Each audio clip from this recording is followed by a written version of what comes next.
ভাই তুমি ফকির মানুষের 100 টাকা দান করলি? দেখ শোন, ফকির মানুষের 100 টাকা দান করলে 200 টাকা পাওয়া যায়, আর তুই যদি 500 টাকা দান করিস তাহলে 1000 টাকা পাবি, ডবল ডবল পাবি। তাহলে আমি এক্ষুনি দান করতেই, দাঁড়াও।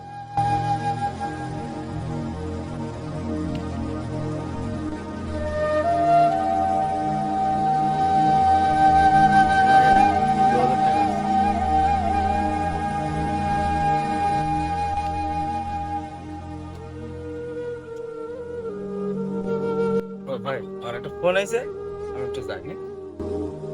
তাড়াতাড়ি এসে